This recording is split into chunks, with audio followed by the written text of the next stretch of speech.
വർഷം 2024 ഒക്ടോബർ 30 ചെങ്കൽപ്പേട്ടിൽ ജോലി ചെയ്യുന്ന കരുണാമൂർത്തി തൻ്റെ ജോലിയെല്ലാം തീർത്ത് കിടക്കാൻ പോവുകയായിരുന്നു. സമയം ഏതാണ്ട് 11:30 മണിയോടായിട്ടുണ്ട്. ആ സമയത്താണ് കരുണാമൂർത്തിയുടെ അനിയനായിട്ടുള്ള ദക്ഷിണാമൂർത്തിയുടെ കോള് അവിചാരിതമായിട്ട് ആ സമയത്ത് വരുന്നത്. ഫോൺ അറ്റൻഡ് ചെയ്ത് കരുണാമൂർത്തി ദക്ഷിണാമൂർത്തി പറയുന്നത് കേട്ടിട്ട് അക്ഷരാർത്ഥത്തിൽ ഞെട്ടിപ്പോവുകയാണ്. അവരുടെ അമ്മയായിട്ടുള്ള റാണി അതീവ ഗുരുതരമായ രീതിയിൽ പൊള്ളലേറ്റ് ജിംപർ ഹോസ്പിറ്റലിൽ അഡ്മിറ്റാണ്, കഴിയും വേഗം വരണം എന്നതായിരുന്നു.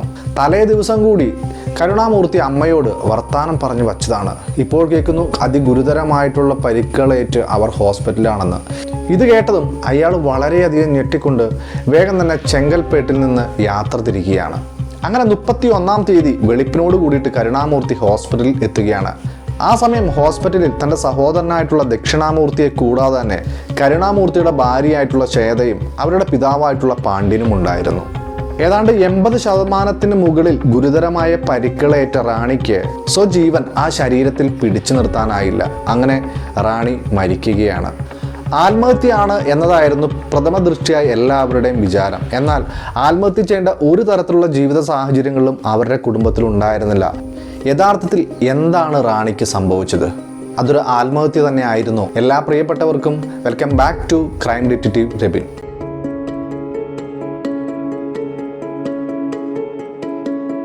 പ്രിയപ്പെട്ടവരെ, നമ്മളെല്ലാ വീഡിയോയിലും പറയുന്ന രീതിക്ക് തന്നെ നമ്മുടെ ചാനൽ ഒരു ബിഗിനിങ് ചാനലാണ്. അതിനാൽ തന്നെ നിങ്ങളുടെ എല്ലാവരുടെയും സപ്പോർട്ട് ഉണ്ടെങ്കിൽ മാത്രമേ മികച്ച വീഡിയോകളുമായിട്ട് എനിക്ക് മുന്നോട്ട് വരാൻ സാധിക്കുകയുള്ളൂ. അതുകൊണ്ട് തന്നെ നമ്മുടെ ചാനൽ സബ്സ്ക്രൈബ് ചെയ്ത് സപ്പോർട്ട് ചെയ്യാൻ ഞാൻ ഓർമ്മപ്പെടുത്തുകയാണ്. അങ്ങനെ സബ്സ്ക്രൈബ് ചെയ്യുമ്പോൾ നോട്ടിഫിക്കേഷൻ ബെൽ അമർത്താനും ഒപ്പം തന്നെ ലൈക്കും കമൻറ്റും തരാനും മറന്നു പോകാതിരിക്കാൻ ശ്രദ്ധിക്കണേ. ഈ കരുണാമൂർത്തിയുടെ കുടുംബത്തെക്കുറിച്ച് പറയുകയാണെങ്കിൽ അവർ തമിഴ്നാട്ടിലെ വില്ലുപുരത്തെ കണ്ടമംഗലം എന്ന സ്ഥലത്തിനടുത്തായിട്ട് സ്ഥിതി ചെയ്യുന്ന SR പാളയം എന്ന പറയുന്ന സ്ഥലത്താണ് താമസിച്ചു വരുന്നത്. കരുണാമൂർത്തിക്ക് നമ്മൾ തുടക്കത്തിലെ തന്നെ പറഞ്ഞിരുന്നു, സഹോദരനായിട്ടുള്ള ദക്ഷിണാമൂർത്തി ഉണ്ടായിരുന്നു, കൂടാതെ അച്ഛനായിട്ടുള്ള പാണ്ഡ്യനും അമ്മയായിട്ടുള്ള റാണിയും ഉണ്ടായിരുന്നു. ഈ കോളേജ് പഠനകാലത്തിൽ തന്നെ കരുണാമൂർത്തി തൻ്റെ സഹപാഠിയായിട്ടുള്ള ശ്വേതയുമായിട്ട് അതിഗാഠമായിട്ടുള്ള പ്രണയമായിരുന്നു. ആ പ്രണയം രണ്ടുപേരുടെ വീട്ടുകാരോട് പങ്കുവച്ചപ്പോൾ അവർക്ക് കാര്യമായിട്ടുള്ള എതിർപ്പുകൾ ഒന്നും തന്നെ ഉണ്ടായിരുന്നില്ല. കാരണം അവരുടെ ജാതിയും മതവും മറ്റ് ഫിനാൻഷ്യൽ സ്റ്റാറ്റസും എല്ലാം തന്നെ ഒരേ രീതിക്കായിരുന്നു. അതിനാൽ തന്നെ ഇവരുടെ വിവാഹം നടക്കുകയാണ്. അത് 2024 ജൂലൈ 12 ആയിരുന്നു. അതായത് റാണി മരിക്കുന്നതിന് ഏതാണ്ട് 3 മാസങ്ങൾക്ക് മുൻപ്. കരുണാമൂർത്തിയുടെ അച്ഛനായിട്ടുള്ള പാണ്ഡ്യൻ ഈ ജോലിയൊക്കെ ചെയ്യുന്നത് പല സ്ഥലങ്ങളിൽ താമസിച്ചാണ്. അതിനാൽ തന്നെ ആഴ്ചാവസാനം മറ്റാണ് വീട്ടിലേക്ക് വരാറ്. റാണിയാണെങ്കിൽ വീട്ടുജോലി മറ്റു ചെറിയ കൂലിപ്പണിക്കെല്ലാം പോകുമായിരുന്നു. വീട്ടുപണിക്കൊക്കെ പോകുമ്പോൾ ചിലപ്പോൾ 1-2 ദിവസം അവിടെ താമസിക്കേണ്ടി വരാറുണ്ട്. അനിയനാണെങ്കിൽ പാർട്ട് ടൈം ജോലിയും ഒപ്പം പഠനമൊക്കെ ആയിട്ട് വളരെ വൈകി മാത്രം വീട്ടിലെത്തുന്ന ഒരു വ്യക്തിയുമായിരുന്നു. അങ്ങനെയൊക്കെ ആയിരുന്നെങ്കിൽ പോലും കരുണാമൂർത്തിയുടെ വിവാഹശേഷം റാണി മാക്സിമം വീട്ടിൽ നേരത്തെ എത്താൻ ശ്രമിക്കാറുണ്ട്. കരുണാമൂർത്തിക്കാണെങ്കിൽ ജോലി ചെങ്കൽപ്പേട്ടിലാണ്. അതായത് ആഴ്ചാവസാനമോ മറ്റോ ലീവൊക്കെ കിട്ടുമ്പോഴാണ് അദ്ദേഹം വീട്ടിലേക്ക് വരിക. ഇതായിരുന്നു കരുണാമൂർത്തിയുടെ ഒരു കുടുംബ പശ്ചാത്തലം. ഈ റാണി മരിച്ചതിന് ശേഷം ഈ അനിയനായിട്ടുള്ള ദക്ഷിണാമൂർത്തിക്ക് വല്ലാത്ത രീതിക്ക് സംശയം തോന്നുകയാണ്. കാരണം തൻ്റെ അമ്മ ആത്മഹത്യ ചെയ്യേണ്ട ഒരു തരത്തിലുള്ള സാഹചര്യങ്ങളുമില്ല. പിന്നെ എങ്ങനെ അന്നേ ദിവസം തീ പിടിച്ചു എന്നുള്ള കാര്യത്തിൽ എല്ലാവർക്കും തന്നെ വലിയ സംശയമുണ്ടായിരുന്നു. ഇതിനെ തുടർന്ന് ദക്ഷിണാമൂർത്തി നേരെ പോലീസ് സ്റ്റേഷനിലേക്ക് എന്നിട്ട് തനിക്ക് ഇത്തരത്തിലുള്ള സംശയമുണ്ടെന്നും ഇതിൽ കാര്യമായിട്ടുള്ള അന്വേഷണങ്ങൾ നടത്തണമെന്നും പരാതിപ്പെടുകയാണ്. ഈ പരാതികളെല്ലാം തന്നെ വിശദമായി കേട്ട പോലീസ് തൊട്ടടുത്ത ദിവസം തന്നെ ആ വീട്ടിലേക്ക് വരികയാണ്. റാണിക്ക് തീ പിടിച്ച അന്ന് രാത്രിയിൽ അവരുടെ വീട്ടിൽ ശ്വേത മാത്രമേ ഉണ്ടായിരുന്നുള്ളൂ. അപ്പോൾ ശ്വേതയോടും ഒപ്പം തന്നെ അയൽവക്കത്തെ വീട്ടുകാരോട് എല്ലാവരോടും തന്നെ പോലീസ് നല്ല രീതിക്ക് തന്നെ ക്വസ്റ്റ്യൻ ചെയ്യുകയാണ്. അങ്ങനെ ശ്വേതയോട് ചോദിച്ചപ്പോൾ ഈ ഇൻസിഡൻറ്റ് നടക്കുമ്പോൾ ശ്വേത എവിടെയായിരുന്നു എന്ന് ചോദിച്ചപ്പോൾ ശ്വേത പറഞ്ഞത്, ഞാൻ മുറിയിലായിരുന്നു, കിടക്കാൻ പോവുകയായിരുന്നു. ആ സമയമാണ് അമ്മയുടെ കരച്ചിൽ കേട്ട് ഇറങ്ങി വന്ന് നോക്കുമ്പോൾ തീ ആളിക്കൊണ്ട് നിൽക്കുന്ന അമ്മയാണ് കണ്ടത്. ഞാൻ അലറി പിടിച്ചതിനെ തുടർന്ന് അയൽവക്കത്തുള്ളവർ വരികയും ഞങ്ങളെല്ലാവരും കൂടി തീ അണച്ച ശേഷം നേരെ ആംബുലൻസ് വിളിച്ച് ഹോസ്പിറ്റലിൽ കൊണ്ടുപോവുകയുമായിരുന്നു എന്ന് പോലീസിനോട് മൊഴി നൽകുകയാണ്. തൊട്ടടുത്തുള്ള അയൽവക്കാരോടെല്ലാം ചോദിച്ചപ്പോൾ ഈ പെൺകുട്ടി നിലവിളിച്ചതിനെ തുടർന്നാണ് തങ്ങളെല്ലാവരും തന്നെ വീട്ടിലേക്ക് ചെന്നതെന്നും അപ്പോഴാണ് ഈ കാഴ്ച കണ്ടതെന്നും അവരും സാക്ഷ്യപ്പെടുത്തി.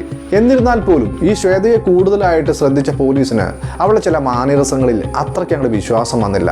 അതിനാൽ തന്നെ തൊട്ടടുത്ത ദിവസങ്ങളിൽ പലപ്പോഴായിട്ട് ശ്വേതയെ തന്നെ പോലീസ് കോൺസെൻട്രേറ്റ് ചെയ്തുകൊണ്ട് ക്വസ്റ്റ്യൻ ചോദിക്കുകയാണ്. അപ്പോൾ ശ്വേത പറയുന്നുണ്ട്, ഞാനും അമ്മായിയും തമ്മിൽ യാതൊരു തരത്തിലുള്ള പ്രശ്നങ്ങളുമില്ല, ഞങ്ങളുടെ വിവാഹം കഴിഞ്ഞിട്ട് 3 മാസമേ ആയിട്ടുള്ളൂ, വളരെ സ്നേഹത്തോടെ മാത്രമാണ് ഈ കുടുംബം കടന്നു പോകുന്നതെല്ലാം പറഞ്ഞെങ്കിൽ പോലും എന്തൊക്കെയോ ഒരു മിസ്മാച്ച് പോലീസിന് ഫീൽ ചെയ്യുകയാണ്. അതങ്ങനെയാണ്. നമ്മുടെ മനസ്സിൽ എന്തെങ്കിലും തരത്തിലുള്ള കള്ളങ്ങളൊക്കെ ഉണ്ടെങ്കിൽ പോലീസിൻ്റെ മുന്നിലെത്തിയാൽ നമ്മൾ പോലും അറിയാതെ നമ്മളിൽ നിന്ന് ചില കള്ളത്തരങ്ങൾ പുറത്തു ചാടും. ചിലപ്പോൾ അത് ആംഗ്യങ്ങളായിട്ടായിരിക്കാം, ചിലപ്പോൾ ടെൻഷൻ മുഖഭാവത്തോടെ ആയിരിക്കും, അങ്ങനെ പല രീതിക്ക്. അങ്ങനെ പോലീസിന് ഈ ശ്വേതന് എന്തോ കാര്യമായിട്ടുള്ള സംശയം തോന്നുകയാണ്. അതിനെ തുടർന്ന് ശ്വേതയുടെ ഫോൺ ഹിസ്റ്ററിയും മറ്റെല്ലാം തന്നെ എടുത്ത ശേഷം പോലീസ് വിശദമായിട്ട് ശ്വേതയെ ക്വസ്റ്റ്യൻ ചെയ്യുകയാണ്. അപ്പോൾ പുറത്തു വന്ന വിവരങ്ങളെന്ന് പറയുന്നത് നമുക്ക് ഈ സമൂഹത്തിൽ ആരെ വിശ്വസിക്കണം ആരെ വിശ്വസിക്കണ്ട എന്ന് പോലും തിരിച്ചറിയാൻ പറ്റാത്ത വിധം നമ്മളെ വല്ലാതെ കൺഫ്യൂഷനാക്കുന്ന ഒരു സത്യമാണ് പുറത്തു വന്നത്. ഈ ശ്വേതയുടെ വിവാഹം കഴിഞ്ഞതിന് ശേഷം അധികം വൈകാതെ തന്നെ ചെങ്ങൽപ്പേട്ടിലേക്ക് കരുണാമൂർത്തിക്ക് ജോലിക്ക് പോകേണ്ടി വന്നിരുന്നു. ഒരു മാസത്തോളം വളരെ സന്തോഷകരമായിട്ട് തന്നെ അവരുടെ ജീവിതം കടന്നുപോയി.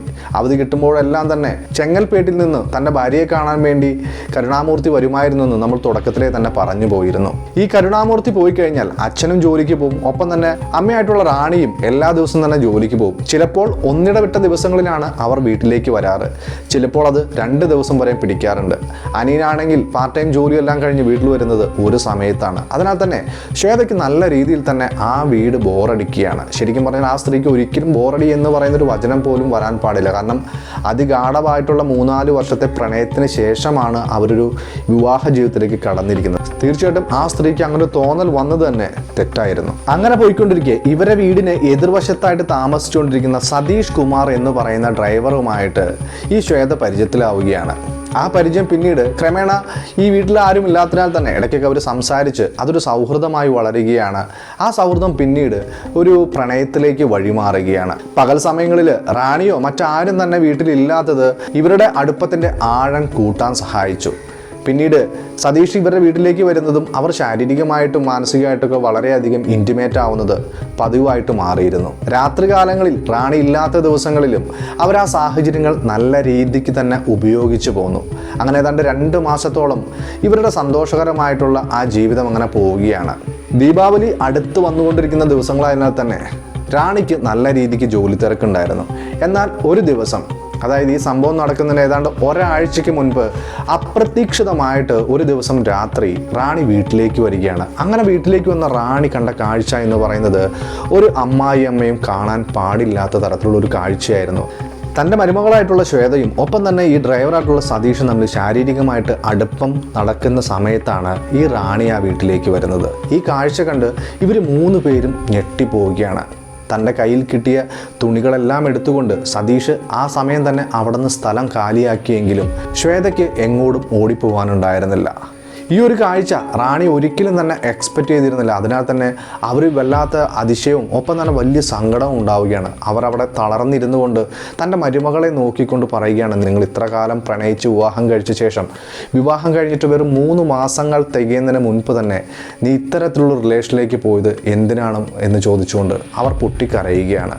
റാണിക്ക് വ്യക്തമായിട്ടുള്ള മറുപടികൾ ഒന്നും തന്നെ ഇല്ലായിരുന്നിട്ട് കൂടി എങ്ങനെയൊക്കെ കരഞ്ഞൊപ്പിച്ച് ഈ ഒരു കാര്യം ഒരു കാരണവശാലും കരുണാമൂർത്തിയോട് പറയരുതെന്നും തൻ്റെ ജീവിതവും ഞങ്ങളുടെ 2 പേരുടെ ജീവിതം നശിച്ചു പോകുമെന്നും പറഞ്ഞ് ഈ റാണിയുടെ കാല് പിടിക്കുക. എന്നാൽ വിവാഹം കഴിഞ്ഞിട്ട് വെറും 3 മാസം ആയപ്പോഴേക്കും ഇവളിൽ നിന്ന് ഇത്തരത്തിലുള്ള പ്രവൃത്തി ഉണ്ടായതിനാൽ തന്നെ ഇനി മുന്നോട്ടുള്ള ജീവിതത്തിലും ഇവളെ എങ്ങനെ വിശ്വസിക്കാൻ പറ്റുമെന്നുള്ള ചിന്തയിൽ റാണി അവളോട് പറയുകയാണ്, എന്തായാലും ദീപാവലിയായിട്ട് കരുണാമൂർത്തി വരുമല്ലോ, ഞാൻ തീർച്ചയായിട്ടും അവനോട് ഇതെല്ലാം പറഞ്ഞു കൊടുക്കും, ബാക്കിയെല്ലാം അവൻ തീരുമാനിക്കട്ടെ എന്ന് പറയുകയാണ്. ഇതിനുശേഷം റൂമിൽ തിരിച്ചെത്തിയ ഈ ശ്വേത നേരെ തൻ്റെ കാമുകനായിട്ടുള്ള സതീഷിനെ വിളിക്കുകയാണ്. സതീഷിനെ വിളിച്ചിട്ട് ഈ നടന്ന സംഭവങ്ങളെല്ലാം തന്നെ പറയുകയാണ്. ഈ തള്ള ഒരു കാരണവശാലും ഇത് കരുണാമൂർത്തിയിൽ നിന്ന് മറച്ചു വയ്ക്കില്ല. അത്തരത്തിലുള്ള കാര്യങ്ങൾ സംഭവിച്ചാൽ എൻ്റെ ജീവൻ തന്നെ നശിച്ചു പോകും. അതുമാത്രമല്ല അതോടുകൂടി നമ്മൾ തമ്മിലുള്ള ബന്ധവും അവസാനിക്കുമെന്ന് പറയുകയാണ്. ഇതിനെന്താണ് ഒരു സൊല്യൂഷൻ എന്ന് 2 പേരും കൂടി ചിന്തിച്ചപ്പോൾ ഈ കരുണാമൂർത്തി അറിയുന്നതിന് മുൻപ് തന്നെ റാണിയെ കൊലപ്പെടുത്തുക എന്നതായിരുന്നു 2 പേരുടെ മനസ്സിലും വന്ന ഒരേ തരത്തിലുള്ള ചിന്ത. അങ്ങനെ തൊട്ടടുത്ത ദിവസം ഈ ദീപാവലിക്ക് വേണ്ട ഡ്രസ്സുകളെല്ലാം മേടിച്ചുകൊണ്ട് റാണി പുറത്തു പോയിട്ട് തിരിച്ചു വരികയാണ്. സമയം ഏറെ വൈകിയതിനാൽ തന്നെ റാണി ശ്വേതയ്ക്കും റാണിക്കും കഴിക്കാനുള്ള ഫ്രൈഡ് റൈസും കൂടി മേടിച്ചുകൊണ്ടാണ് വന്നത്. ഈ സമയം തക്കം പാർത്തിരുന്ന ശ്വേത ഉറക്കഗുളിക പൊടിച്ച് തൻ്റെ അറയിൽ തിരികിയിരുന്നു. റാണിക്ക് വിളമ്പിയ ഭക്ഷണ ഭാഗത്തിൽ റാണി അറിയാതെ തന്നെ ഈ ഉറക്ക ഗുളികൾ കലർത്തിയിട്ട് റാണിക്ക് കൊടുക്കുകയാണ്.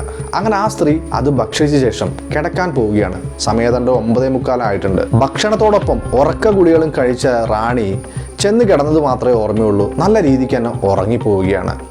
ഇതേ സമയം തന്നെ ശ്വേത റൂമിൽ ചെന്നിട്ട് തൻ്റെ കാമുകനെ വിളിച്ച് അവർ നല്ല ഉറക്കത്തിലായി ഈ സമയം അനുകൂലമാണെന്ന് പറയുകയാണ്. അതിനെ തുടർന്ന് സതീഷ് തൻ്റെ കയ്യിൽ കരുതിയിരുന്ന പെട്രോളും എടുത്ത് അയൽപക്കത്തുള്ള ആരും തന്നെ കാണാതെ ഈ വീടിൻ്റെ അകത്തേക്ക് വരികയാണ്. ഈ ഗ്രാമത്തിൽ ഏതാണ്ട് 10 മണിയോട് തന്നെ എല്ലാവരും കിടക്കുന്ന ഒരു പൊതുവായിട്ടുള്ള ശീലമാണുള്ളത്. അത് കറക്റ്റായിട്ട് സതീഷിനും ശ്വേതയ്ക്കൊക്കെ അറിയാവുന്ന കാര്യമായതിനാൽ തന്നെ ആ സമയം തന്നെ അവർ അതിനുവേണ്ടി തിരഞ്ഞെടുത്തു. അങ്ങനെ വീടിൻ്റെ അകത്ത് വന്ന സതീഷ് റാണിയുടെ റൂമിലേക്ക് ചെല്ലുകയും അവരുടെ ദേഹത്തേക്ക് പെട്രോൾ ഒഴിക്കുകയാണ് ചെയ്തത്. തൻ്റെ ദേഹത്ത് പെട്രോൾ വീണപ്പോൾ തന്നെ ഈ റാണി ഞെട്ടി ഉണർന്നിരുന്നു.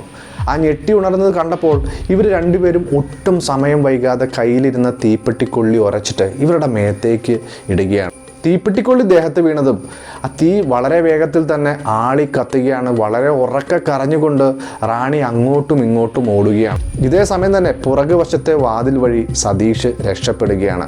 കുറച്ച് സമയങ്ങൾ കാത്തിരുന്ന ശേഷം ശ്വേത വലിയ വായിൽ തന്നെ കരയുകയാണ്. വാതിലെല്ലാം തുറന്ന് ഓടി വരണേ എന്നുള്ളത്. കുറച്ച് സമയങ്ങൾ അവർ കാത്തിരുന്നത് ഈ ശരീരത്തിലേക്ക് മുഴുവനായി തന്നെ തീ പിടിക്കാനായിരുന്നു. ഇവരുടെ സൗണ്ട് കേട്ടിട്ട് അയൽപക്കത്ത് കിടന്നിരുന്ന എല്ലാവരും തന്നെ എണീറ്റ് ഓടി വീട്ടിലേക്ക് വരികയും തീയിൽ കുളിച്ച് ഓടിപ്പായുന്ന റാണിയെ കണ്ട് പേടിച്ചു പോവുകയാണ്. ഉടൻ തന്നെ അവരെല്ലാവരും കൂടിയിട്ട് തീ അണച്ചിട്ട് ആംബുലൻസ് വിളിച്ച് നേരെ ഹോസ്പിറ്റലിലേക്ക് കൊണ്ടുപോവുകയാണ്. ഈ സത്യങ്ങളെല്ലാം പുറത്തറിഞ്ഞ കരുണാമൂർത്തി ശരിക്കും തന്നെ ഞെട്ടിപ്പോയിരുന്നു. കാരണം അയാൾ ഇത്ര കാലം സ്നേഹിച്ചുകൊണ്ട് തൻ്റെ വിവാഹ ജീവിതത്തിലേക്ക് ക്ഷണിച്ച അവളെ അതും വെറും 1 മാസം തികയുന്നതിന് മുൻപ് തന്നെ മറ്റൊരു പുരുഷൻ്റെ സാന്നിധ്യത്തിനായി കൊതിച്ച അത്ര വൃത്തികെട്ട മനസ്സുള്ള ഒരു സ്ത്രീയാണോ താൻ ഇത്ര കാലം പ്രേമിച്ചത് എന്നോർത്ത് അയാൾ യഥാർത്ഥത്തിൽ കരഞ്ഞുപോയി. എന്തൊരു ക്രൂരതയാണല്ലേ. ഈ കാലഘട്ടത്തിൽ ഇത്തരത്തിലുള്ള വാർത്തകളൊക്കെ സുലഭമാണെങ്കിലും വിവാഹം കഴിഞ്ഞ് 1 മാസത്തിന് ഉള്ളിൽ തന്നെ മറ്റൊരു ബന്ധത്തിലേക്ക് ചാഞ്ചാടുന്ന ഒരു സ്ത്രീ എന്ന് പറയുമ്പോൾ അതൊരു പക്ഷേ ശ്വേത മാത്രമായിരിക്കണം അത്തരത്തിലുള്ള പ്രവൃത്തി ചെയ്തത്. ഇൻവെസ്റ്റിഗേഷൻ എല്ലാം തന്നെ പൂർത്തിയാക്കിയിട്ട് സതീഷിനെയും ശ്വേതയെയും പോലീസ് അറസ്റ്റ് ചെയ്യുകയാണ്. ഇപ്പോഴും കേസും കാര്യങ്ങളെല്ലാം തന്നെ നടന്നുകൊണ്ടിരിക്കുകയാണ്.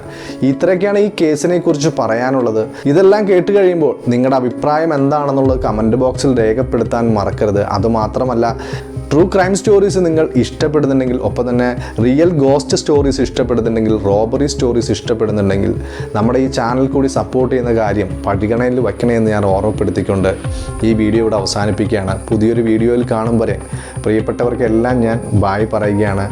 ലൈക്കും കമൻറ്റും തരുന്ന കാര്യത്തിൽ ഒരു പിശകും കാണിക്കില്ലേ എന്ന് കൂടി ഞാൻ ഓർമ്മപ്പെടുത്തുകയാണ്.